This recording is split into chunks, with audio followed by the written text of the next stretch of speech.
ಅನುಮೋದನೆಯನ್ನು ನೀಡಿದ್ದಾರೆ.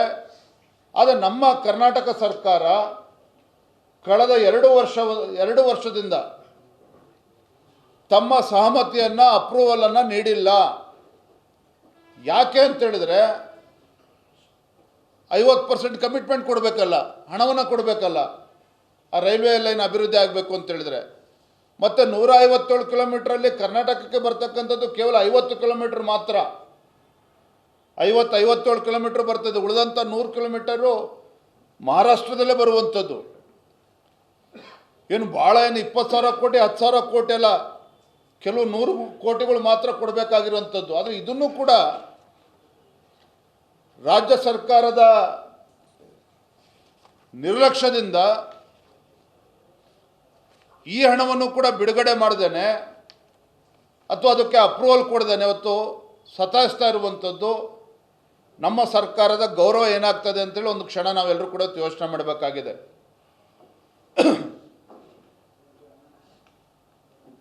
VBG ರಾಮ್ಜಿ ಬಗ್ಗೆ ಸಾಕಷ್ಟು ಚರ್ಚೆಗಳು ನಡೀತಾ ಇದೆ, ಅದ್ರ ಬಗ್ಗೆ ಹೆಚ್ಚು ಉಲ್ಲೇಖ ಮಾಡೋದಕ್ಕೆ ಹೋಗೋದಿಲ್ಲ. ಆದರೆ ಒಂದು ಹೇಳ್ತೇನೆ,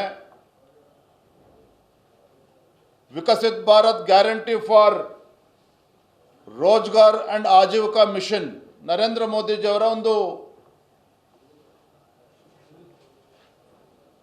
ಅಪೇಕ್ಷೆ ಮೇರೆಗೆ ಒಂದು ಕಾಯ್ದೆ ಇವತ್ತು ಪಾಸ್ ಆಗಿದ್ದರೂ ಸಹ ಇವತ್ತು ರಾಜ್ಯ ಸರ್ಕಾರ ತನ್ನ ಭಾಗದ 40% ಅನುದಾನ ಕೊಡಬೇಕು ಅಂತೇಳಿ ಯಾವ ರೀತಿ ಕಳ್ಳಾಟ ನಡೆಸ್ತದೆ ತಾವೆಲ್ಲರೂ ಕೂಡ ನೋಡ್ತಾ ಇದ್ದೀರಿ.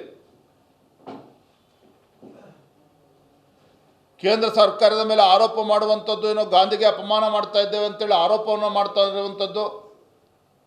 ಒಂದು ತಮ್ಮ ಮುಖೇನ ನಮ್ಮ ನಾಡಿನ ಏನು ಗ್ರಾಮೀಣ ಭಾಗದಲ್ಲಿರ್ತಕ್ಕಂಥ ಕಾರ್ಮಿಕರಾಗಲಿ ಬಡವರಿಗಾಗಲಿ ನನ್ನ ತಮ್ಮ ಮುಖೇನ ಮಾಹಿತಿಯನ್ನು ಕೊಡುವಂಥದ್ದು.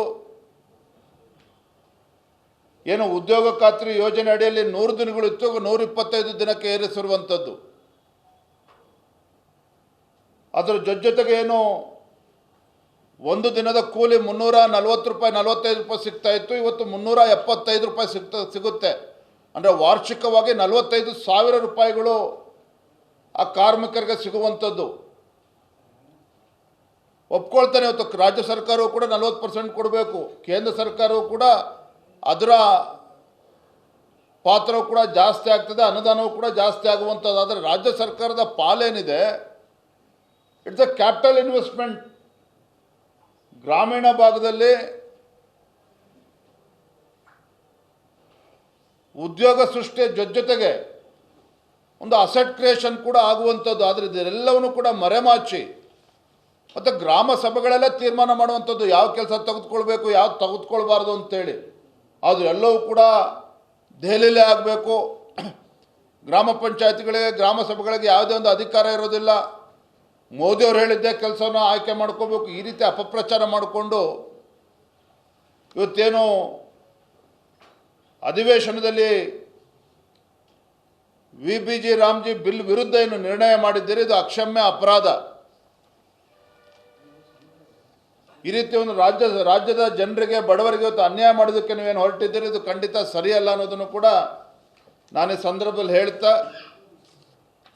ಕೊನೆಯದಾಗಿ ಮತ್ತೊಂದು ಪ್ರಮುಖವಾಗಿರ್ತಕ್ಕಂಥ ವಿಚಾರ, ಇದೇ ಫೆಬ್ರವರಿ 19ನೇ ತಾರೀಕು ಗುರುವಾರ, ಫೆಬ್ರವರಿ 19ನೇ ತಾರೀಕು ಗುರುವಾರ ಬೆಂಗಳೂರಿನ ಅರಮನೆ ಮೈದಾನದ ಗಾಯತ್ರಿ ಗ್ರ್ಯಾಂಡ್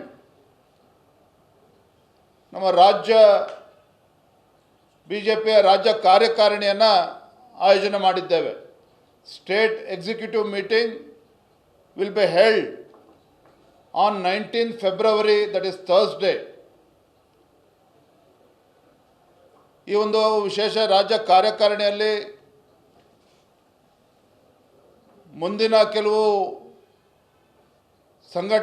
ಸಂಘಟನಾತ್ಮಕವಾಗಿರ್ತಕ್ಕಂಥ ವಿಚಾರಗಳ ಬಗ್ಗೆನೂ ಕೂಡ ಚರ್ಚೆ ಮಾಡ್ತೇವೆ. ಜಿಲ್ಲಾ ಪಂಚಾಯತಿ, ತಾಲೂಕ್ ಪಂಚಾಯತಿ ಚುನಾವಣೆಗಳು, GBA ಗ್ರೇಟರ್ ಬ್ಯಾಂಗ್ಳೂರ್ ಅಥಾರಿಟಿ ಚುನಾವಣೆ ಇರ್ಬೋದು, ಉಪಚುನಾವಣೆಗಳು, MLC ಚುನಾವಣೆಗಳು, ಮತ್ತು ರಾಜ್ಯ ಸರ್ಕಾರದ ವೈಫಲ್ಯಗಳು, ಕೇಂದ್ರ ಸರ್ಕಾರದ ಸಾಧನೆ, ಇವೆಲ್ಲ ವಿಚಾರವಾಗಿ ಸಮಗ್ರವಾಗಿ ರಾಜ್ಯ ಕಾರ್ಯಕಾರಿಣಿಯಲ್ಲಿ ಚರ್ಚೆ ಮಾಡೋರಿದ್ದೇವೆ. ನಮ್ಮ ರಾಜ್ಯ ಕಾರ್ಯಕಾರಿಣಿಯ ಉದ್ಘಾಟನೆಗೆ ಕೇಂದ್ರದ ಹಿರಿಯ ಸಚಿವರು ಬರ್ತಾರೆ, ಯಾರು ಅನ್ನೋದು ಇವತ್ತು ನಾಳೆ ತೀರ್ಮಾನ ಆಗ್ತದೆ.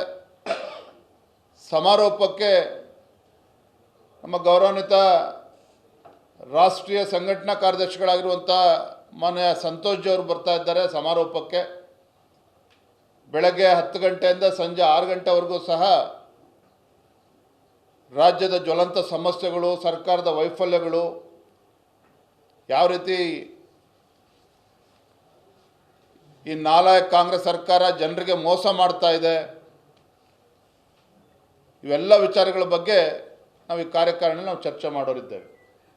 ಎಸ್ ಸರ್, ಧನ್ಯವಾದ ಸರ್. ಈಗ ಕಾಂಗ್ರೆಸ್ ಗೌರ್ಮೆಂಟ್, ಕಾಂಗ್ರೆಸ್ನವರು ಸೆಂಟ್ರದ ಫೇಲ್ಯೂರ್ಸ್ ಯಾವ ಥರ ಹೈಲೈಟ್ ಮಾಡ್ತಾ ಇದ್ದಾರೆ, ಅದೇ ಥರ BJP is not able to do it for when it comes to Congress government.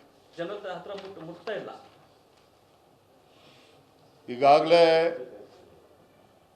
ಈ ಸರ್ಕಾರದ ವೈಫಲ್ಯಗಳ ಬಗ್ಗೆ ಜನಜಾಗೃತಿ ಮೂಡಿಸುವಂಥ ಕೆಲಸ ನಾವು ಮಾಡ್ತಾ ಇದ್ದೇವೆ. ಇನ್ನೂ ಹೆಚ್ಚು ಮಾಡಬೇಕು. ಆ ನಿಟ್ಟಿನಲ್ಲಿ ನಾವು ಅದನ್ನು ಯಾವ ರೀತಿ ಕಾರ್ಯೋನ್ಮುಖರಾಗಬೇಕು ಇದೆಲ್ಲದ್ರ ಬಗ್ಗೆ ನಾವು ಚರ್ಚೆ ಮಾಡಿ ಮಾಡಬೇಕಾಗಿರ್ತಕ್ಕಂಥ ಕರ್ತವ್ಯ ಕೂಡ ನಮ್ಮದಿದೆ. ಯಾಕೆಂದರೆ ವಿರೋಧ ಪಕ್ಷವಾಗಿ ಈ ನಾಲಾಯಕ ಕಾಂಗ್ರೆಸ್ ಸರ್ಕಾರ ಕಿವಿಂಡುವಂಥ ಕೆಲಸ ಆಗಬೇಕು. ಕೇವಲ ಪುಕ್ಷಟೆ ನುಡಿದಂತೆ ನಡೆಯುವ ಸರ್ಕಾರ ಅಂತ ಹೇಳಿಕೊಂಡು ಯಾವ ರೀತಿ ಭ್ರಷ್ಟಾಚಾರ ನಡೆಸ್ತಾ ಇದ್ದಾರೆ, ಇದೆಲ್ಲದರ ಬಗ್ಗೆ ನಾನು ಕೂಡ ನಮ್ಮೆಲ್ಲ ಮುಖಂಡರಿಗೆ ರಾಜ್ಯ ಪ್ರವಾಸ ಮಾಡಿ ಜನರಲ್ಲಿ ಜಾಗೃತಿ ಮೂಡಿಸುವಂಥ ಕೆಲಸ ನಾವು ಬರೋದಿಂದಲೇ ಮಾಡೋರಿದ್ದೇವೆ. ಅಬ್ಕಾರಿ ಇಲಾಖೆ ಬಗ್ಗೆ ಏನೋ ಒಂದು ನಡೆಯೋದಕ್ಕಿಂತ ಭಾಳ ಒಳ್ಳೆಯ ಹೋರಾಟ ಮಾಡಿದೆ. ಅಧಿವೇಶನದಲ್ಲೂ ಹೋರಾಟ ಎಲ್ಲ ಮಾಡಿದೆ, ವಿರೋಧ ಪಕ್ಷವಾಗಿ ಒಳ್ಳೆಯ ಹೋರಾಟ ಮಾಡಿದೆ. ಆದರೆ ಈ ಮಹಿಳಾ ಮಕ್ಕಳ ಇಲಾಖೆ ಬಗ್ಗೆ ಅದರಲ್ಲಿ ನಡೆಯುವಂಥ ಹಗರಣಗಳ ಬಗ್ಗೆ ನೀವು ಕಾಂಪ್ರಮೈಸ್ ಆಗಿದೆ ಅಂತ, ವಿಶೇಷವಾಗಿ ನಿಮ್ಮ ಬಗ್ಗೆನೇ ಆರೋಪ ಇರೋದು. ನಿಮ್ಮ ಫ್ಯಾಮಿಲಿ ಜೊತೆ ಒಳ್ಳೆ ಸಂಬಂಧ ಇರೋದ್ರಿಂದ ಯಾರ ಜೊತೆ ಫ್ಯಾಮಿಲಿ ರೀ? ಯಾರಲ್ಲ, ಸ್ಪಷ್ಟವಾಗಿ ಹೇಳಿ. ಲೈವಲ್ಲಿ ಇದ್ದೀವಿ. ಸಚಿವರು ಯಾವ ಸಚಿವರು? ಮಹಿಳಾ ಮಕ್ಕಳ ಇಲಾಖೆ ಸಚಿವರು. ನಮ್ಮ ಫ್ಯಾಮಿಲಿ ಜೊತೆ ಏನು ಸಂಬಂಧ ಇರೋಕ್ಕೆ ಸಾಧ್ಯ? ನೋಡಿರಿ, ಮೊದಲ ಬಾರಿ ಶಾಸಕನಾಗಿ, ರಾಜ್ಯದ ಅಧ್ಯಕ್ಷನಾಗಿ ಮುಖ್ಯಮಂತ್ರಿಗಳ ವಿರುದ್ಧನೇ ತೊಡೆತಟ್ಟಿದ್ದೆ. ನಾನು ಬೆಂಗಳೂರಿಂದ ಮೈಸೂರಿಗೆ ಪಾದಯಾತ್ರೆ ಮಾಡಿದ್ದೇವೆ. ನಾನೊಬ್ಬ ರಾಜ್ಯದ ಹೇಳ್ತೀನಿ, ಹೇಳೋದು ಸರಿ, ನಾನು ರಾಜ್ಯದ ಅಧ್ಯಕ್ಷನಾಗಿ ಯಾವುದೇ ಒಂದು ಭಾವನೆಗಳನ್ನು ಇಟ್ಕೊಳ್ದೇನೆ ನನ್ನ ಆದ್ಯತೆ ಈ ಭ್ರಷ್ಟ ಕಾಂಗ್ರೆಸ್ ಸರ್ಕಾರವನ್ನು ಬೀದಿಗೆಳೆಯುವಂಥ ಕೆಲಸ ಮಾಡಬೇಕು. ಅದು ಮುಖ್ಯಮಂತ್ರಿಗಳಾಗಲಿ, ಸಚಿವರಾಗಲಿ, ಮತ್ತು ಯಾರೇ ಸಚಿವರಾಗಲಿ. ಬರೋದ್ರಿಂದ ನಾನು ಪ್ರೆಸ್ ಮೀಟ್ ಮಾಡೋರಿದ್ದೇನೆ.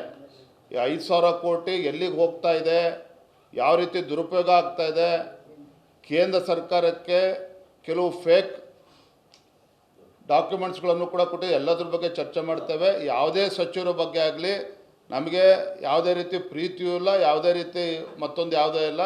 ಎಲ್ಲರನ್ನು ಕೂಡ ತಪ್ಪಿತಸ್ಥರಾಗಿದ್ದರೆ ಬೀದಿಗೆಳೆಯುವಂಥ ಕೆಲಸ ನಾವು ಮಾಡ್ತೇವೆ. 5,000 ಕೋಟಿ ಹಣಕಾಸು ಇಲಾಖೆಯಿಂದ ಕ್ಲಾರಿಫಿಕೇಶನ್ ಬರಬೇಕಾಗಿತ್ತು. ಆದರೆ ಕಳೆದೊಂದು 2 ವಾರದಲ್ಲಿ ಈ 10,000 ಟಿವಿ ಟೆಂಡರ್ ಇಲ್ಲದೆ ಖರೀದಿ ಮಾಡಿರೋದು, ಆಮೇಲೆ ಮಕ್ಕಳ ಪೌಷ್ಟಿಕ ಆಹಾರದಲ್ಲಿ ಅಂಗನವಾಡಿ ಏನು ಹೋಗ್ತಾ ಇದೆ ಅದರಲ್ಲಿ ಹಗರಣ, ಬ್ಯಾನರ್ ಹಗರಣ, ಹೀಗೆ ಭಾಳ ಒಂದು 3-4 ಹಗರಣಗಳು ಚರ್ಚೆ ಆಗ್ತಾ ಇದೆ. ಆದರೆ ನಿಮ್ಮ ಪಾರ್ಟಿಯಿಂದ ನೀವಾಗಲಿ, ನಿಮ್ಮ ಲೀಡರ್ಸ್ ಆಗಲಿ ಒಂದೇ ಒಂದು ಸ್ಟೇಟ್ಮೆಂಟು ಬಂದಿಲ್ಲ.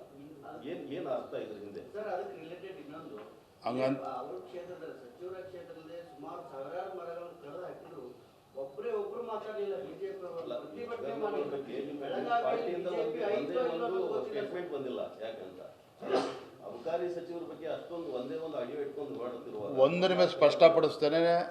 ಏನು ಕೆಲವು ವಿಚಾರಗಳನ್ನು ಎತ್ತಿದ್ದೀರಿ, ನಾನು ಅದನ್ನು ಗಂಭೀರವಾಗಿ ತೆಗೆದುಕೊಳ್ತೇವೆ. ಆದರೆ ಏನೋ ನಮ್ಮ ಕುಟುಂಬ ಜೊತೆ ಏನೋ ಅನ್ಯೋನ್ಯವಾಗಿ ಅವ್ಯಾವ ಕೂಡ ತಲೆಯನ್ನು ತೆಗೆದಾಕಿ ಅದ್ರ ಪ್ರಶ್ನೆನೇ ಇಲ್ಲ. ನಾನೇ ಅದನ್ನು ನೇತೃತ್ವ ವಹಿಸ್ತೇನೆ. ನಮ್ಮ ಮುಖಂಡರು ಕೂಡ ಅದ್ರ ಬಗ್ಗೆ ಸೂಚನೆ ಕೊಡ್ತೇನೆ. ಪತ್ರಿಕೆಗಳು ಆಲ್ ಎಡಿಷನ್ ಫ್ರಂಟ್ ಪೇಜ್ ಹಾಕಿದ್ದಾರೆ, ಗಂಭೀರವಾಗಿ ತೆಗೆದುಕೊಳ್ತೇವೆ. ನಿಮ್ಮ ಗಮನಕ್ಕೆ ಬಂದಿರಬೇಕು. ಆದರೆ ನಿಮ್ಮಲ್ಲಿ ಪ್ರತಿಕ್ರಿಯೆ ಇಲ್ಲ ನಿಮ್ಮ ಪಾರ್ಟಿಯಿಂದ. ಹೇಳಿ ಸರ್. ನೆಕ್ಸ್ಟ್ ಸರ್, ಈಗ ಯತೀಂದ್ರ ಸಿದ್ದರಾಮಯ್ಯ ಅವರು ರಾಜ್ಯ ಸರ್ಕಾರದ ಹಸ್ತಕ್ಷೇಪ ಮಾಡ್ತಾ ಇದ್ದಾರೆ. ಇದರಿಂದ ಕೆಲವು ರಾಜೀನಾಮೆ ಕೊಡಲಿಕ್ಕೆ ಮುಂದಾಗಿರುವಂಥದ್ದು ವಿದ್ಯಾರ್ಥಿ ಅವರು, ಇದ್ರ ಬಗ್ಗೆ ಏನು ಹೇಳಿ ಸರ್? ನೋಡ್ರಿ, ದಿನಕ್ಕೊಂದು ಹೇಳಿಕೆನ ನೀಡ್ತಾ ಇರ್ತಾರೆ. DK ಶಿವಕುಮಾರ್ ಅವರೇ ಹೇಳಿದ್ದಾರೆ, ನಮ್ಮ ಪಕ್ಷದ ಹೈಕಮಾಂಡ್ ಅಪ್ಪ ಅವ್ರು ಏನು ಹೇಳ್ತಾರೆ ಕೇಳ್ಕೊಂಡು ಹೋಗ್ತೇವೆ ಅನ್ನೋ ಮಾತನ್ನು ಕೂಡ ಹೇಳಿದ್ದಾರೆ. ಅವ್ರೇನು ಹೇಳ್ತಾರೆ ಅದಕ್ಕೆ ನಾನು ಎಲ್ಲದಕ್ಕೂ ಕೂಡ ಪ್ರತಿಕ್ರಿಯೆ ನೀಡೋದಕ್ಕೆ ಸಾಧ್ಯ ಇಲ್ಲ. ಆದರೆ ಮುಖ್ಯಮಂತ್ರಿಗಳು ಎಲ್ಲೋ ಒಂದು ಕಡೆ ತಮ್ಮ ಕುರ್ಚಿಯನ್ನು ಉಳಿಸ್ಕೊಳ್ತಕ್ಕಂಥ ಸಲುವಾಗಿ ರಾಜ್ಯದ ಹಿತಾಸಕ್ತಿಯನ್ನು ಬಲಿ ಕೊಡ್ತಾ ಇದ್ದಾರೆ ಅನ್ನೋದ್ರಲ್ಲಿ ಸತ್ಯ. ಅದಂತೂ ಅಲ್ಲಗಳಕ್ಕೆ ಸಾಧ್ಯನೇ ಇಲ್ಲ. ನುಡಿದಂತೆ ನಡೆಯುವ ಸರ್ಕಾರ ಅಂಥೇಳಿ ಈ ರಾಜ್ಯದ ಗೌರವನೂ ಕೂಡ ಹಾಳು ಮಾಡ್ತಾ ಇದ್ದಾರೆ. ರಾಜ್ಯದಲ್ಲಿ ಇವತ್ತು ಅಭಿವೃದ್ಧಿ ಅಂತಕ್ಕಂಥದ್ದು ಏನೂ ಕೂಡ ನಡೀತಾ ಇಲ್ಲ. ಉದ್ಯೋಗಗಳು ಸೃಷ್ಟಿ ಮಾಡೋದ್ರಲ್ಲಿ ಸಂಪೂರ್ಣ ವಿಫಲ ಆಗಿದೆ. ಯುವಕರ ಬಗ್ಗೆ ಇವತ್ತು ಯುವಕರಿಗೆ ಒಂದು ಉದ್ಯೋಗ ಕೊಡ್ತಕ್ಕಂಥದ್ದು ಕೂಡ ಸಂಪೂರ್ಣ ವಿಫಲ ಆಗಿದೆ. ಎಲ್ಲ ಸಮುದಾಯಗಳು ಕೂಡ ಅನ್ಯಾಯ ಮಾಡ್ತಾ ಇದ್ದಾರೆ ಅನ್ನೋದ್ರ ಬಗ್ಗೆ ನಾವು ಗಮನಿಸಬೇಕಾಗುತ್ತೆ.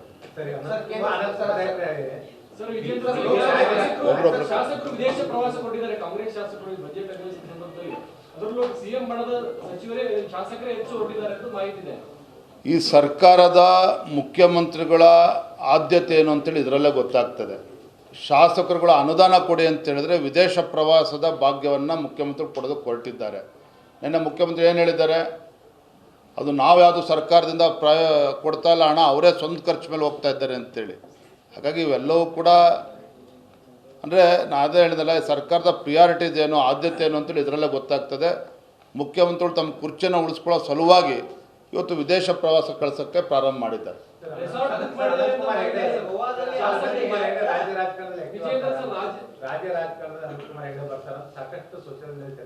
ನನಗೆ ಅದ್ರ ಬಗ್ಗೆ ಮಾಹಿತಿ ಇಲ್ಲ, ಬೇರೆ ಕೇಳಿ. ಈಗ ಶಾಸಕರು ರೆಸಾರ್ಟ್ ಬುಕ್ ಮಾಡಿದ್ದಾರೆ ಅಂತ ಮಾಹಿತಿ ಸರ್. ಕಾಂಗ್ರೆಸ್ ಶಾಸಕರು ಬಜೆಟ್ ಅಧಿವೇಶನ ಆದ್ಮೇಲೆ ಗೋವಾದಲ್ಲಿ ರೆಸಾರ್ಟ್ ಬುಕ್ ಮಾಡಿದ್ದಾರೆ ಅಂತಕ್ಕಂಥ ಮಾಹಿತಿಗಳಿದೆ. ಅವ್ರಿಗೆ ಅನುಕೂಲ ಆಗಲಿ ಅಂತೇಳಿ BJPಯಿಂದನೂ ಬಡಗಿ ರೆಡಿ ಮಾಡಿಸಿದ್ದೀವಿ. ಸಿದ್ದರಾಮಯ್ಯವ್ರು ಯಾರು ಹೇಳ್ತಾರೆ ಅವ್ರಿಗೂ ಬಡಗಿ ಕೊಡ್ತೀವಿ, DK ಯಾರು ಹೇಳ್ತಾರೆ ಅವ್ರಿಗೂ ಬಡಗಿ ಕೊಡ್ತೀವಿ. ಒಬ್ರಿಗೊಬ್ರು ಕೂತ್ಕೊಂಡು ಈಗ ಹೊಡೆದಾಡ್ಕೊಳ್ಳೋಕೆ ಈಗಾಗಲೇ ಬಂದಾಗಿದೆ. ಏನೇನಾಗುತ್ತೆ ಕಾದು ನೋಡೋಣ. ಥ್ಯಾಂಕ್ ಯು ಅಣ್ಣ, ಧನ್ಯವಾದ. ರಾಜ್ಯದಲ್ಲಿ ಕಾಂಗ್ರೆಸ್ ಸರ್ಕಾರ ಇನ್ನೇನು ಕೆಲವೇ ತಿಂಗಳುಗಳಲ್ಲಿ 3 ವರ್ಷಗಳನ್ನು ಕೂಡ ಪೂರೈಸ್ತಾ ಇದೆ. ಆದರೆ ಕಳೆದ 2.5-3 ವರ್ಷದಲ್ಲಿ ಇವರ ಆಡಳಿತ ವೈಖರಿ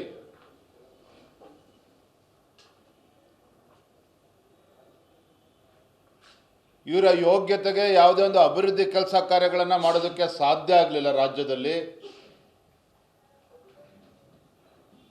ಭ್ರಷ್ಟಾಚಾರಕ್ಕೆ ಸೀಮಿತವಾಗಿರುವಂತಹ ಈ ಕಾಂಗ್ರೆಸ್ ಸರ್ಕಾರ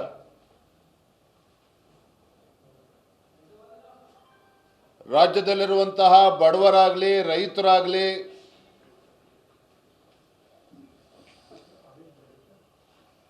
ಹಿಂದುಳಿದ ವರ್ಗಗಳು, ಪರಿಷ್ಠ ಜಾತಿ ಪರಿಷ್ಠ ಪಂಗಡಗಳು,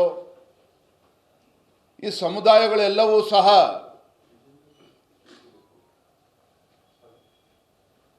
ಕಾಂಗ್ರೆಸ್ಸಿಗರ ಮಾತನ್ನು ನಂಬಿಕೊಂಡು ನಾವು ಮೋಸ ಹೋಗಿದ್ದೇವೆ, ನಮಗೆ ಅನ್ಯಾಯ ಆಗ್ತಾ ಇದೆ ಅಂತೇಳಿ ರಾಜ್ಯದೆಲ್ಲೆಡೆಗೂ ಕೂಡ ಈ ಚರ್ಚೆಗಳು ಪ್ರಾರಂಭ ಆಗಿದೆ. ಅಹಿಂದ ಹೆಸರೇಳಿಕೊಂಡು ರಾಜ್ಯದ ಚುಕ್ಕಾಣಿ ಹಿಡಿದಿರುವಂತಹ ಸಿದ್ದರಾಮಯ್ಯನವರ ನೇತೃತ್ವದ ಈ ಕಾಂಗ್ರೆಸ್ ಸರ್ಕಾರ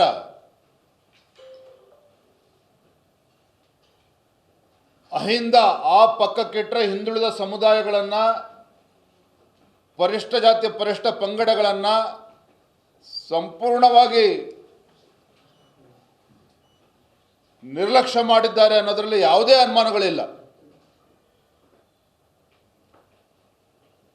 ಅಹಿಂದ ಅಂತ ಹೇಳಿಕೊಂಡು ಅಲ್ಪಸಂಖ್ಯಾತರ ಓಲೈಕೆ ರಾಜಕಾರಣ ಮಾಡ್ತಿದ್ದಾರೆ ವಿನಃ ಅಲ್ಪಸಂಖ್ಯಾತರ ತುಷ್ಟೀಕರಣದ ಒಂದು ರಾಜಕಾರಣ ಮಾಡ್ತಾ ಇದ್ದಾರೆ ವಿನಃ ಪಾಪ ಯಾಕೋ ಮುಖ್ಯಮಂತ್ರಿಗಳಿಗೆ ಯಾವ ಸಮುದಾಯಗಳು ಈ ನಾಡಿನ ಪರಿಷ್ಠ ಜಾತಿ ಪರಿಷ್ಠ ಪಂಗಡಗಳಿರ್ಬೋದು, ಹಿಂದುಳಿದ ವರ್ಗಗಳಿರ್ಬೋದು, ಎಲ್ಲ ಸಮುದಾಯಗಳನ್ನು ಸಂಪೂರ್ಣವಾಗಿ ಇವತ್ತು ನಿರ್ಲಕ್ಷಣೆ ಮಾಡಿರುವಂಥದ್ದು ಮೇಲ್ನೋಟಕ್ಕೆ ಗೊತ್ತಾಗ್ತಾ ಇದೆ.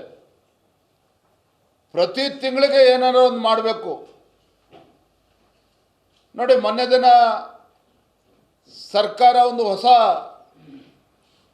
ಆದೇಶವನ್ನು ತಂದಿದ್ದಾರೆ.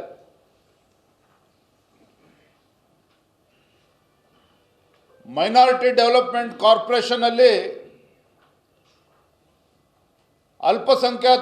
ಅಲ್ಪಸಂಖ್ಯಾತ ಬಂಧುಗಳಿಗೆ one time settlement scheme, OTS scheme, 100% interest waiver 100% interest ವೇವರನ್ನು ಮಾಡಿದ್ದಾರೆ ಅಲ್ಪಸಂಖ್ಯಾತರಿಗೆ. ಅವರು ಪ್ರಿನ್ಸಿಪಲ್ ಅಮೌಂಟನ್ನು ಕಟ್ಟಿದ್ರೆ ಸಾಕು ಮಾಡಲಿ. ನಾನು ರಾಜ್ಯ ಸರ್ಕಾರ ತೀರ್ಮಾನ, ಮುಖ್ಯಮಂತ್ರಿಗಳ ತೀರ್ಮಾನ, ಅಲ್ಪಸಂಖ್ಯಾತರಿಗೆ ನ್ಯಾಯ ಕೊಡಬೇಕು ಅಂತ ನಾನು ಬೇಡ ಅಂತ ಹೇಳೋದಿಲ್ಲ. ಆದರೆ ಬೇರೆ ಸಮುದಾಯಗಳು ಏನು ಅನ್ಯಾಯ ಮಾಡಿದ್ದಾರೆ ನಿಮಗೆ? ಯಾಕೆ ಸರ್ಕಾರಕ್ಕೆ, ಮುಖ್ಯಮಂತ್ರಿಗಳಿಗೆ ಪರಿಶಿಷ್ಟ ಜಾತಿ, ಪರಿಶಿಷ್ಟ ಪಂಗಡಗಳು, ಹಿಂದುಳಿದ ವರ್ಗಗಳು ಯಾಕೆ ಅವ್ರ ಕಣ್ಣಿಗೆ ಕಾಣ್ತಾ ಇಲ್ಲ? ಅವರಲ್ಲೂ ಬಡವರು ಇಲ್ವಾ ಹಾಗಾದರೆ ಮಾನ್ಯ ಮುಖ್ಯಮಂತ್ರಿಗಳೇ? ಅವರಲ್ಲಿ ಬಡವರು ಇವತ್ತು ಸಿಗ್ತಾ ಇಲ್ವಾ? ನಿಮಗೆ ಕಣ್ಣಿಗೆ ಕಾಣ್ತಾ ಇಲ್ವಾ ಹಾಗಾದರೆ ಕಾಂಗ್ರೆಸ್ ಸರ್ಕಾರಕ್ಕೆ, ಮುಖ್ಯಮಂತ್ರಿಗಳಿಗೆ? ಈ ರೀತಿ ಅಲ್ಪಸಂಖ್ಯಾತರನ್ನ ಓಲೈಕೆ ಮಾಡೋದಕ್ಕೆ ಯಾವ ಮಟ್ಟಕ್ಕೂ ಕೂಡ ನಾವು ಹೋಗ್ತೇವೆ ಅಂತ ಹೇಳಿದ್ರೆ, ಎಲ್ಲೋ ಒಂದು ಕಡೆ ಕಾಂಗ್ರೆಸ್ ಸರ್ಕಾರ ಅಲ್ಪಸಂಖ್ಯಾತನ ಓಲೈಕೆ ಮಾಡಿಕೊಡೋದು ಒಂದು ಕಡೆ ಆದರೆ, ಎಲ್ಲ ಸಮುದಾಯಗಳಿಗೆ ಘೋರ ಅನ್ಯಾಯವನ್ನು ಈ ಕಾಂಗ್ರೆಸ್ ಸರ್ಕಾರ ಮಾಡ್ತಾ ಇದೆ.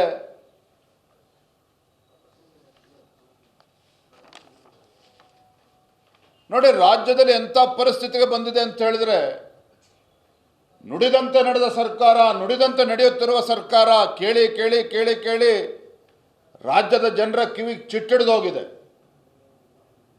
ನುಡಿದಂತೆ ನಡೆಯುತ್ತಿರುವ ಸರ್ಕಾರ, ಇವ್ರ ಯೋಗ್ಯತೆಗೆ ಹಿಂದುಳಿದ ವರ್ಗಗಳ ವಿದ್ಯಾರ್ಥಿನಿಯರಿಗೆ ಹಾಸ್ಟೆಲ್ ಸೀಟನ್ನು ಕೊಡೋದಕ್ಕಾಗ್ತಾ ಇಲ್ಲ. ಹಿಂದುಳಿದ ವರ್ಗದ 1.41 ಲಕ್ಷ ವಿದ್ಯಾರ್ಥಿಗಳಿಗೆ ಹಾಸ್ಟೆಲ್ಗೆ ಇವತ್ತು ಪ್ರವೇಶ ಸಿಗ್ತಾ ಇಲ್ಲ. ಸ್ವತಃ ಸಚಿವರು ಕೂಡ ಇದನ್ನು ಒಪ್ಕೊಂಡಿದ್ದಾರೆ. ಯಾವ ಮುಖ್ಯಮಂತ್ರಿಗಳ ಬಗ್ಗೆ ಹಿಂದುಳಿದ ಸಮುದಾಯಗಳು ಇವತ್ತು ಸಾಕಷ್ಟು ವಿಶ್ವಾಸನ ಇಟ್ಕೊಂಡಿತ್ತು, ಒಬ್ಬ ಅಹಿಂದ ಹೆಸರು ಹೇಳಿಕೊಂಡು ಒಬ್ಬ ರಾಜ್ಯದ ಮುಖ್ಯಮಂತ್ರಿಗಳಾಗಿ ಇವತ್ತು ಆ ಸಮುದಾಯಗಳಿಗೆ ಯಾವ ರೀತಿ ನ್ಯಾಯವನ್ನು ಕೊಡ್ತಾ ಇದ್ದಾರೆ ಅನ್ನೋದಕ್ಕೆ ಇದೊಂದು ತಾಜಾ ಉದಾಹರಣೆ. 1.41 ಲಕ್ಷ ಬಡ ವಿದ್ಯಾರ್ಥಿಗಳಿಗೆ, ಹಿಂದುಳಿದ ವರ್ಗದ ಮಕ್ಕಳಿಗೆ ಇವತ್ತು ಹಾಸ್ಟೆಲ್ ಸೀಟನ್ನು ಕೊಡೋದಕ್ಕೆ ಆಗ್ತಾ ಇಲ್ಲ.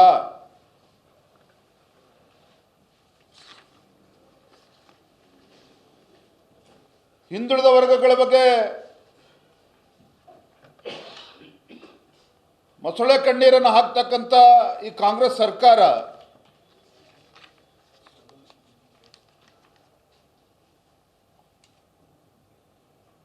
ಯಾವುದೇ ನ್ಯಾಯವನ್ನು ಕೊಡೋದಕ್ಕೆ ಅವರಿಗೆ ಸಾಧ್ಯ ಆಗ್ತಾ ಇಲ್ಲ.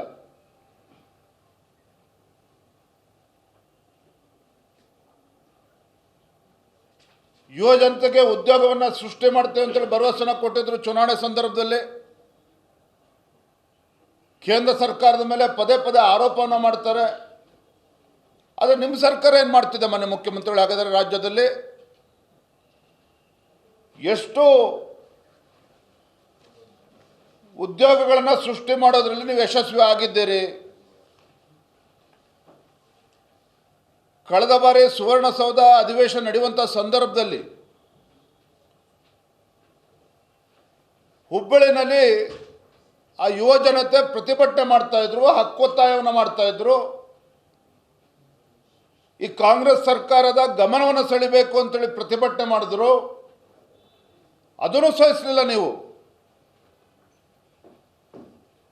ಲಾಠಿ ಚಾರ್ಜ್ ಮಾಡ್ತಾರೆ ವಿದ್ಯಾರ್ಥಿನಿಯರು, ಯುವ ಜನತೆ ಮೇಲೆ. ಉದ್ಯೋಗ ಕೊಡಿ ಮುಖ್ಯಮಂತ್ರಿಗಳೇ ಅಂತ ಹೇಳಿದ್ರೆ ಅವ್ರ ಮೇಲೆ ಲಾಠಿ ಚಾರ್ಜ್ ಮಾಡ್ತಾರೆ. ಕೊನೆಗೆ ರಾಜ್ಯ ಉಚ್ಚ ನ್ಯಾಯಾಲಯ ಮಧ್ಯಸ್ಥಿಕೆ ವಹಿಸಿ ಮುಖ್ಯಮಂತ್ರಿಗಳ ಒಂದು ಅಪಾಯಿಂಟ್ಮೆಂಟ್ ಕೊಡೋದಕ್ಕೆ ರಾಜ್ಯ ಉಚ್ಚ ನ್ಯಾಯಾಲಯ ಮಧ್ಯಸ್ಥಿಕೆ ವಹಿಸುವಂಥ ಪರಿಸ್ಥಿತಿ ನಿರ್ಮಾಣ ಆಯಿತು. ನೋಡಿ, ಈವರೆಗೆ ಕರ್ನಾಟಕ ರಾಜ್ಯದಲ್ಲಿ ಕಾಂಗ್ರೆಸ್ ಸರ್ಕಾರ ಬಂದ ನಂತರದಲ್ಲಿ ಖಾಲಿ ಹುದ್ದೆಗಳ ನೇಮಕಾತಿ ಪ್ರಕ್ರಿಯೆಯನ್ನು ಪ್ರಾರಂಭವೇ ಮಾಡಿಲ್ಲ ಇವರು. ಖಾಲಿ ಹುದ್ದೆಗಳ ನೇಮಕಾತಿ ಪ್ರಕ್ರಿಯೆಯನ್ನು ಪ್ರಾರಂಭವೂ ಕೂಡ ಮಾಡಿಲ್ಲ.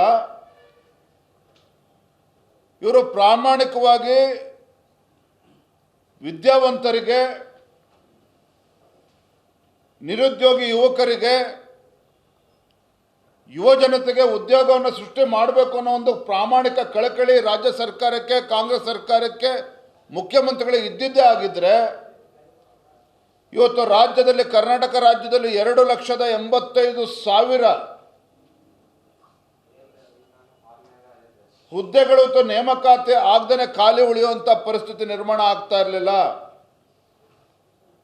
2,85,000 ಹುದ್ದೆಗಳಲ್ಲಿ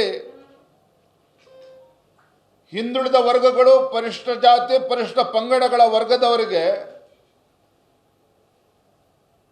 ಆ ಸಮುದಾಯದ ಯುವ ಜನತೆಗೆ 1,42,000 ಉದ್ಯೋಗವನ್ನು ಕೊಡೋದಕ್ಕೆ ಸಾಧ್ಯ ಆಗ್ತಾ ಇತ್ತು.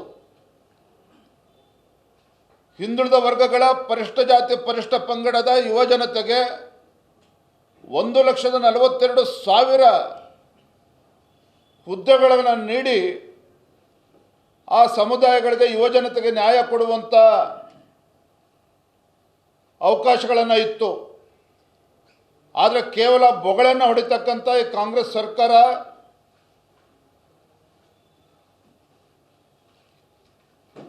%50 ಇದ್ದಂಥ ರಿಸರ್ವೇಷನ್ನು 56% ಆಗಿದ್ರೂ ಸಹ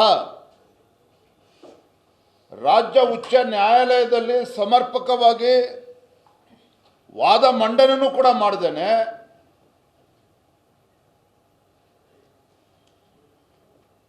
ಹೈಕೋರ್ಟ್ನಲ್ಲಿ ಸರಿಯಾದ ರೀತಿ ವಾದ ಮಂಡನೆ ಮಾಡ್ದೇನೆ ಕಾಲಹರಣ ಮಾಡಿಕೊಂಡು ಇವತ್ತು ಕಾಂಗ್ರೆಸ್ ಸರ್ಕಾರ ಯುವ ಜನತೆ ಒಂದು ಭವಿಷ್ಯಕ್ಕೆ ಕಲ್ಲು ಹಾಕುವಂಥ ಕೆಲಸ ಈ ಕಾಂಗ್ರೆಸ್ ಸರ್ಕಾರ ಮಾಡ್ತಾ ಇದೆ, ಮುಖ್ಯಮಂತ್ರಿಗಳು ಮಾಡ್ತಾ ಇದ್ದಾರೆ. ನಾನು ಇವಾಗಲೂ ಕೂಡ ಆಗ್ರಹ ಮಾಡ್ತಾ ಇದ್ದೇನೆ ಮಾನ್ಯ ಮುಖ್ಯಮಂತ್ರಿಗಳಿಗೆ, ಈಗಲೂ ಕೂಡ ಕಾಲ ಮಿಂಚಿಲ್ಲ. ನಿಮ್ಮ ಅಲ್ಪಸಂಖ್ಯಾತ ಓಲೈಕೆ ರಾಜಕಾರಣ ಬದಿಗಿಡಿ, ಸಾಕಷ್ಟು ಮಾಡಿದ್ದೀರಿ. ಆದರೆ ರಾಜ್ಯದಲ್ಲಿರ್ತಕ್ಕಂಥ ಎಲ್ಲ ಸಮುದಾಯಗಳಿಗೆ ನ್ಯಾಯ ಕೊಡುವಂಥ ಕೆಲಸ ಮಾಡಬೇಕು ಅಂತೇಳಿ ನಾನು ಈ ಸಂದರ್ಭದಲ್ಲಿ ಆಗ್ರಹವನ್ನು ಪಡಿಸ್ತಾ ಇದ್ದೇನೆ.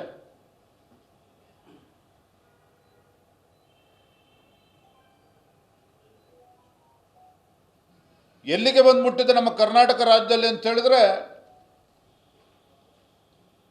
ಸರ್ಕಾರಿ ಆಸ್ಪತ್ರೆಗಳಲ್ಲಿ ಔಷಧಿಯೂ ಕೂಡ ಇಲ್ಲದೆ ಇರುವಂಥ ಪರಿಸ್ಥಿತಿ ನಿರ್ಮಾಣ ಆಗಿದೆ.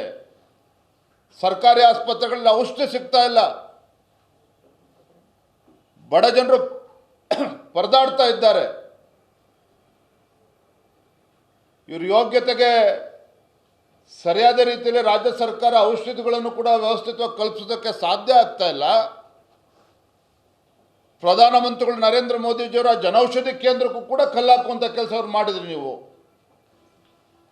ಅದಕ್ಕೂ ಕೂಡ ಕಲ್ಲು ಹಾಕಿದ್ರಿ.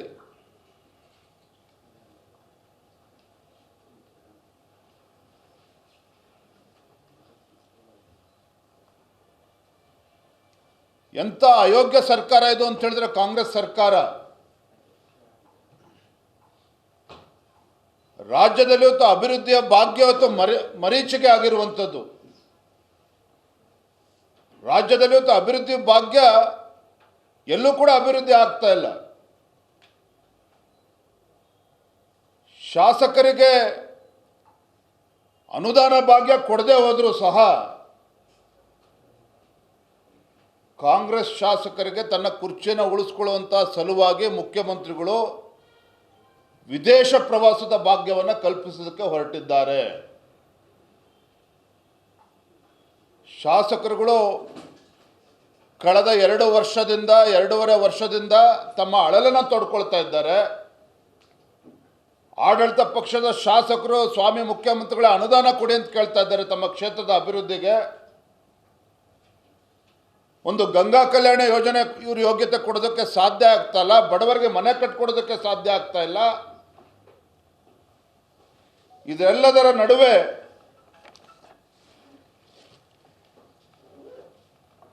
ಶಾಸಕರಿಗೆ ತನ್ನ ಕುರ್ಚಿಯನ್ನು ಉಳಿಸ್ಕೊಳ್ಳೋದಕ್ಕೆ ವಿದೇಶಿ ಪ್ರವಾಸದ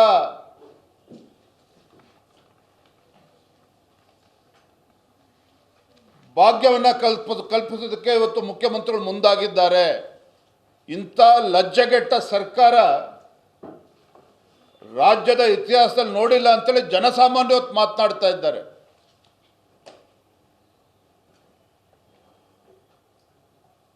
ನೋಡಿ ಎಲ್ಲಿಗೆ ಬಂದ್ಬಿಟ್ಟಿದೆ ನಮ್ಮ ರಾಜ್ಯದ ಪರಿಸ್ಥಿತಿ ಅಂತ ಹೇಳಿದ್ರೆ, ನಮ್ಮ ರಾಜ್ಯದಲ್ಲಿ ಆಕಸ್ಮಿಕವಾಗಿ ಮರಣ ಹೊಂದುವ ಕುರಿ ಮತ್ತು ಮೇಕೆಗಳಿಗೆ ಪರಿಹಾರ ಹಣ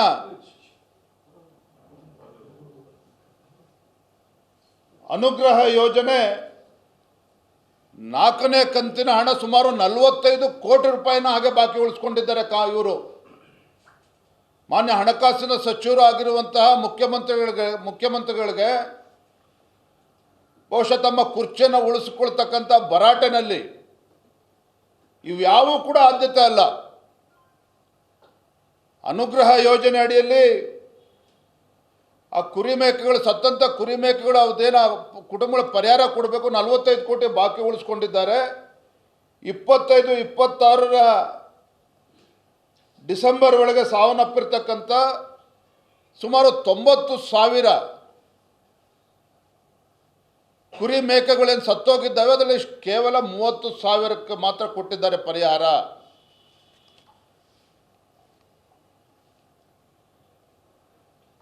ಉಳಿದ 60,000 ಕುರಿಮರಿಗಳಿಗೇನು ಅದಕ್ಕೆ ಪರಿಹಾರವನ್ನು ಕೊಟ್ಟಿಲ್ಲ. ಇದರ ಮುಖೇನ ಅಹಿಂದ ಹೆಸರು ಹೇಳ್ಕೊಳ್ತಕ್ಕಂಥ ಮಾನ್ಯ ಮುಖ್ಯಮಂತ್ರಿಗಳು ಈ ರಾಜ್ಯದ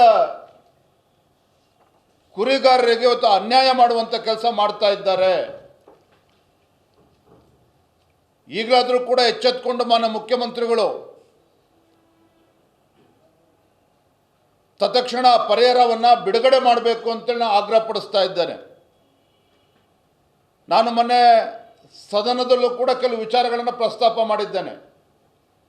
ಹಿಂದೆ ಭಾರತೀಯ ಜನತಾ ಪಾರ್ಟಿ ಸರ್ಕಾರ ಸನ್ಮಾನ್ಯ BS ಯಡಿಯೂರಪ್ಪನವರು ರಾಜ್ಯದ ಮುಖ್ಯಮಂತ್ರಿಗಳಿದ್ದಾಗ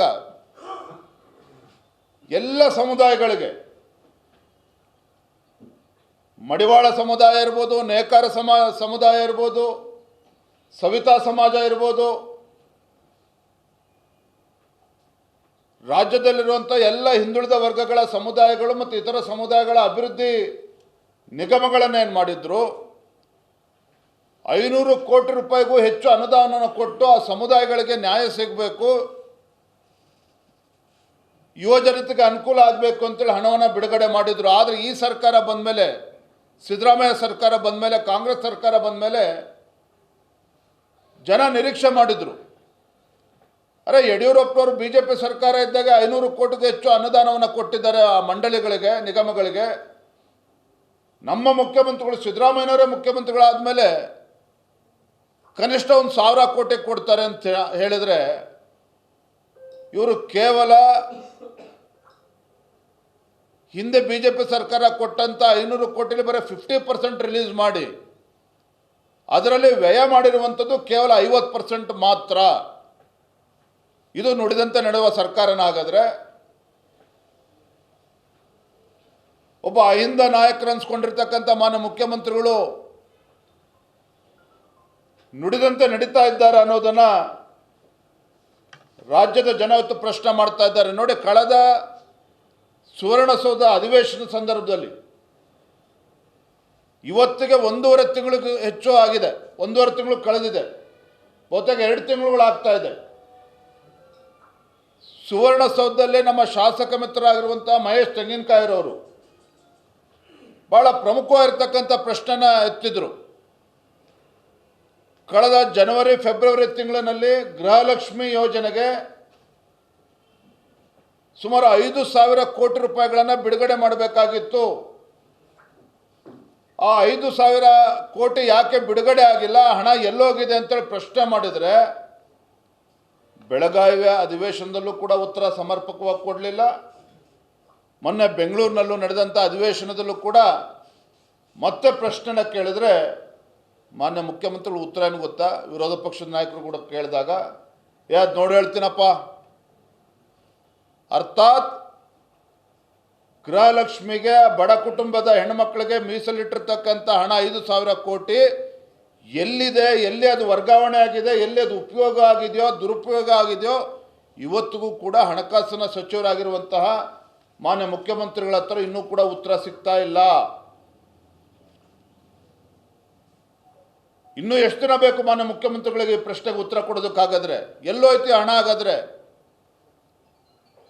ಹಿಂದೆ ನೋಡಿದ್ವಿ, ST ಡೆವಲಪ್ಮೆಂಟ್ ಕಾರ್ಪೊರೇಷನ್, ವಾಲ್ಮೀಕಿ ಅಭಿವೃದ್ಧಿ ನಿಗಮದ ಹಣ ಯಾವ ರೀತಿ ತೆಲಂಗಾಣಕ್ಕೆ ತೆಗೆದುಕೊಂಡೋಗಿ ಯಾವ ರೀತಿ ದುರುಪಯೋಗ ಆಯಿತು, ಯಾವ ರೀತಿ ಕೊಳ್ಳೆ ಹೊಡೆದ್ರು, ಯಾವ ರೀತಿ ಹಣವನ್ನು ಚುನಾವಣೆಗೆ ಬಳಸ್ಕೊಂಡ್ರು, ಇವೆಲ್ಲವೂ ಕೂಡ ರಾಜ್ಯದ ಜನ, ದೇಶದ ಜನ ನೋಡಿದ್ದಾರೆ. ಹಾಗಾಗಿ ಇದು ಈ 5,000 ಕೋಟಿನೂ ಕೂಡ ಇನ್ಯಾವುದಾರೋ ರಾಜ್ಯಕ್ಕೆ ವರ್ಗಾವಣೆ ಮಾಡಿ ತಿಂದು ತೇಗುವಂಥ ಕೆಲಸ ಏನಾದ್ರು ರಾಜ್ಯ ಸರ್ಕಾರ ಮಾಡಿದೆ, ಅದನ್ನಾದರೂ ಕೂಡ ಉತ್ತರ ಕೊಡಬೇಕು ಅವರು. ಆದರೆ ಒಂದಂತೂ ಸತ್ಯ, 2 ತಿಂಗಳುಗಳು ಆದರೂ ಸಹ ಗೃಹಲಕ್ಷ್ಮಿಯ 5,000 ಕೋಟಿ ರೂಪಾಯಿಗಳು ಎಲ್ಲಿದೆ ಅಂತೇಳಿ ಹಣಕಾಸಿನ ಸಚಿವರು ಗೊತ್ತಿಲ್ಲ ಅಂತೇಳಿದರೆ ಇದು ಜಗತ್ತಿನ 8ನೇ ವಿಸ್ಮಯ. ಇದು ನನಗೆ ಯಾಕೋ ಅನಿಸ್ತದೆ, ರಾಜ್ಯ ಸರ್ಕಾರದ ಪ್ರಿಯಾರಿಟೀಸ್, ಆದ್ಯತೆಗಳೇನಿರಬೇಕಾಗಿತ್ತು, ರಾಜ್ಯದ ಅಭಿವೃದ್ಧಿ ಈ ಸರ್ಕಾರಕ್ಕೆ ಆದ್ಯತೆ ಆಗಬೇಕಾಗಿತ್ತು. ಈ ರಾಜ್ಯದಲ್ಲಿ ಇವತ್ತು ಹಿಂದುಳಿದ ವರ್ಗಗಳು, ಪರಿಶಿಷ್ಟ ಜಾತಿ, ಪರಿಶಿಷ್ಟ ಪಂಗಡಗಳ ಆ ಸಮುದಾಯಗಳನ್ನು ಮೇಲೆತ್ತುವಂಥ ಕೆಲಸ ಆಗಬೇಕಾಗಿತ್ತು. ಈ ಸಮುದಾಯಗಳ ಬದುಕನ್ನು ಕಟ್ಟಿಕೊಡುವಂಥ ಒಂದು ಈ ಕೆಲಸ ಕಾಂಗ್ರೆಸ್ ಸರ್ಕಾರದಿಂದ, ಮಾನ್ಯ ಮುಖ್ಯಮಂತ್ರಿಗಳಿಂದ ಆಗಬೇಕಾಗಿತ್ತು. ಆದರೆ ರಾಜ್ಯದಲ್ಲಿ ಅಧಿಕಾರಕ್ಕೆ ಬಂದಿದ್ದೇ ತಡ ಇವೆಲ್ಲವನ್ನೂ ಕೂಡ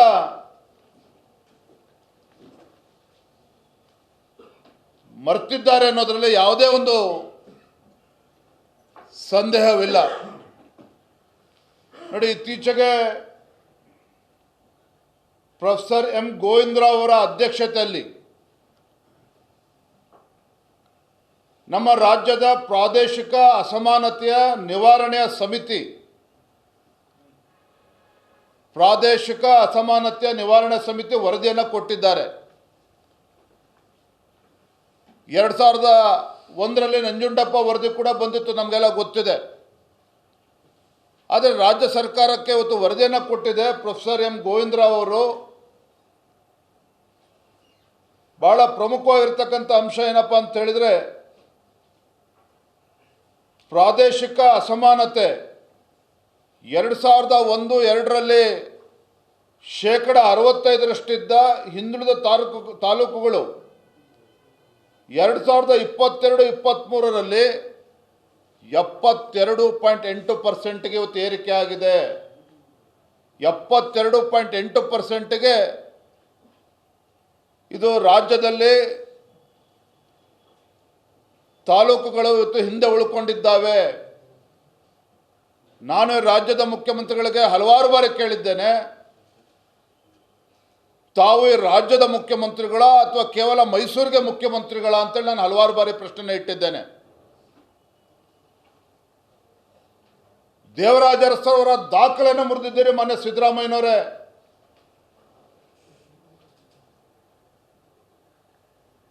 ಹಿಂದೆ 5 ವರ್ಷಗಳ ಕಾಲ ರಾಜ್ಯದ ಮುಖ್ಯಮಂತ್ರಿಗಳಾಗಿದ್ದರೆ ಈಗ 2.5 ವರ್ಷಗಳು ಪೂರೈಸಿದ್ದೀರಿ. ಆದರೆ ಅನುದಾನ ಬಿಡುಗಡೆ ಮಾಡಿದ್ರಷ್ಟೇ ಸಾಕಾಗೋದಿಲ್ಲ.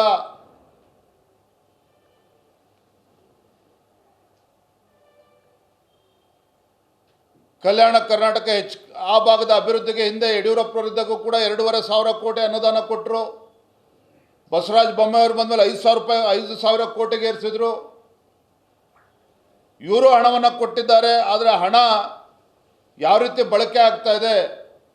5 ವರ್ಷ ನೀವೇ ಮುಖ್ಯಮಂತ್ರಿ ಇದ್ರಿ, ಈಗ ಮತ್ತೆ 2.5 ವರ್ಷ ಪೂರೈಸಿದಿರಿ. ಆದರೆ ಇವತ್ತು ಹಿಂದುಳುವಿಕೆ ಇವತ್ತು 72.8%ಗೆ ಏರಿದೆ ಅಂತ ಹೇಳಿದರೆ ಮಾನ್ಯ ಮುಖ್ಯಮಂತ್ರಿಗಳಿಗೆ ಕಾಂಗ್ರೆಸ್ ಸರ್ಕಾರ ಉತ್ತರ ಕೊಡಬೇಕಲ್ಲ. ಹಾಗಾದರೆ ಅತಿ ಹೆಚ್ಚು ಹಿಂದುಳಿದಿರ್ತಕ್ಕಂಥ ತಾಲೂಕುಗಳು ಎಲ್ಲಿದ್ದಾವೆ ಅಂತ ಹೇಳಿದ್ರೆ ಕಿತ್ತೂರು ಕರ್ನಾಟಕದಲ್ಲಿ ಭಾಗದಲ್ಲಿದೆ, ಕಲ್ಯಾಣ ಕರ್ನಾಟಕದಲ್ಲಿದೆ, ಆ ಭಾಗದಲ್ಲೂ ಕೂಡ ಇದೆ.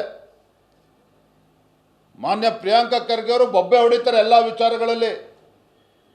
ಅತಿ ಹೆಚ್ಚು ಹಿಂದುಳಿಕೆ ಎಲ್ಲಿದೆ ಅಂತ ಹೇಳಿದ್ರೆ ಗುಲ್ಬರ್ಗ ಆ ಭಾಗದಲ್ಲಿ, ಇವತ್ತು ಕಿತ್ತೂರು ಕಲ್ಯಾಣ ಕರ್ನಾಟಕ ಭಾಗದಲ್ಲಿ 65% ಇರುವಂಥದ್ದು. ತದನಂತರದಲ್ಲಿ ಕಿತ್ತೂರು ಕರ್ನಾಟಕ. ಹಾಗಾಗಿ ಕೇವಲ ನುಡಿದಂತೆ ನಡೆದಿದ್ದೇವೆ, ರಾಜ್ಯದಲ್ಲಿ ನಾವು ಅಭಿವೃದ್ಧಿ ಕೆಲಸವನ್ನು ಮಾಡ್ತಾ ಇದ್ದೇವೆ, ಎಲ್ಲ ಭರವಸೆಗಳನ್ನು ಈಡೇರಿಸಿದ್ದೇವೆ ಅಂತ ಬಡಾಯಿ ಕೊಚ್ಕೊಂಡ್ರೆ ಸಾಕಾಗೋದಿಲ್ಲ. ಮಾನ್ಯ ಮುಖ್ಯಮಂತ್ರಿಗಳೇ, ಎಲ್ಲ ಪ್ರಶ್ನೆಗಳಿಗೆ ಉತ್ತರವನ್ನು ಕೊಡಬೇಕು. ಉತ್ತರ ಕೊಡೋದಷ್ಟೇ ಅಲ್ಲ, ಈ ರಾಜ್ಯದ ಸಮರ್ಪಕ ಅಭಿವೃದ್ಧಿ ದೃಷ್ಟಿಯಿಂದ ನೀವು ಮಾಡಬೇಕೇ ವಿನ ಕೇವಲ ಮುಖ್ಯಮಂತ್ರಿ ಕುರ್ಚಿ ಉಳಿಸ್ಕೊಂಡ್ರೆ ಸಾಕಾಗೋದಿಲ್ಲ. ನೋಡಿ, ಮೊನ್ನೆ ನಾನು ನಾಂದೇಡಿಗೆ ಹೋಗಿದ್ದೆ ಬೇರೆ ಕಾರ್ಯಕ್ರಮದ ನಿಮಿತ್ತ. ನಾಂದೇಡಿಗೆ ಹೋದಾಗ ಮಹಾರಾಷ್ಟ್ರದ ಮಾಜಿ ಮುಖ್ಯಮಂತ್ರಿಗಳಾಗಿರುವಂತಹ ಅಶೋಕ್ ಚೌಹಾಣ್ ಅವರು, ರಾಜ್ಯಸಭಾ ಸದಸ್ಯರು ಕೂಡ ಇದ್ದಾರೆ ಈಗ. ಅವರು ನನಗೊಂದು ಮನವಿಯನ್ನು ಕೂಡ ನೀಡಿದ್ದಾರೆ. ಅಲ್ಲಿ ಪತ್ರಕರ್ತರು ಸಂಘ ಮತ್ತು ಮಾಜಿ ಮುಖ್ಯಮಂತ್ರಿಗಳಾಗಿರ್ತಕ್ಕಂಥ ಅಶೋಕ್ ಚೌಹಾಣ್ ಅವರು ಒಂದು ಮನವಿ ಪತ್ರವನ್ನು ನೀಡಿದ್ದಾರೆ. ಏನು ಅಂತ ಹೇಳಿದರೆ, ವಿಜೇಂದ್ರ ಅವರೇ, ನೀವು ಕೂಡ ಶಾಸಕರಿದ್ದೀರಿ, ರಾಜ್ಯಾಧ್ಯಕ್ಷರು ಕೂಡ ಇದ್ದೀರಿ, ರಾಜ್ಯ ಸರ್ಕಾರಕ್ಕೆ ದಯವಿಟ್ಟು ಮನವಿ ಮಾಡಿ ನಮ್ಮ ಕಡೆಯಿಂದ. ವಿಷಯ ಏನಪ್ಪ ಅಂತ ಹೇಳಿದರೆ, the issue of the proposed new railway line between Nanded and Bidar. Nanded ಮತ್ತು ಬೀದರ್ ನಡುವೆ 157 ಕಿಲೋಮೀಟರಷ್ಟು ರೈಲ್ವೆ ಲೈನ್ ಅಭಿವೃದ್ಧಿಪಡಿಸುವಂಥ ಅವಶ್ಯಕತೆ ಇದೆ. ಇದು ಯಾಕೆ ಮಹತ್ವ ಅಂತ ಹೇಳಿದರೆ, ಬೀದರ್ ನಿಮಗೆ ಗೊತ್ತಿದೆ, ಅಲ್ಲಿ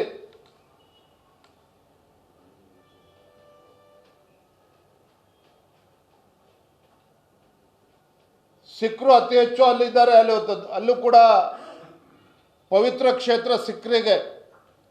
ಸಾಕಷ್ಟು ಪ್ರವಾಸಿಗರು ಮಹಾರಾಷ್ಟ್ರ ಮತ್ತು ದೇಶದ ಬೇರೆ ಬೇರೆ ರಾಜ್ಯಗಳಿಂದ ಬೀದರ್ಗೂ ಕೂಡ ಬರ್ತಾರೆ. ಬೀದರ್ ಜಿಲ್ಲೆ ಜನತೆಗೂ ಕೂಡ ಅನುಕೂಲ ಆಗ್ತದೆ. ಈ ನಾಂದೇಡ್ ಮತ್ತು ಬೀದರ್ ಮಧ್ಯೆ 157 ಕಿಲೋಮೀಟರ್ನ ಪ್ರಪೋಸಲ್ ಇವತ್ತು ರೆಡಿ ಆಗಿದೆ. ಕೇಂದ್ರ ಸರ್ಕಾರದ ಕಡೆಯಿಂದ ಪ್ರಪೋಸಲ್ ಬಂದು ಈಗಾಗಲೇ 2 ವರ್ಷ ಕಳೆದಿದೆ. ಮಹಾರಾಷ್ಟ್ರ ಸರ್ಕಾರ ಅಲ್ಲಿ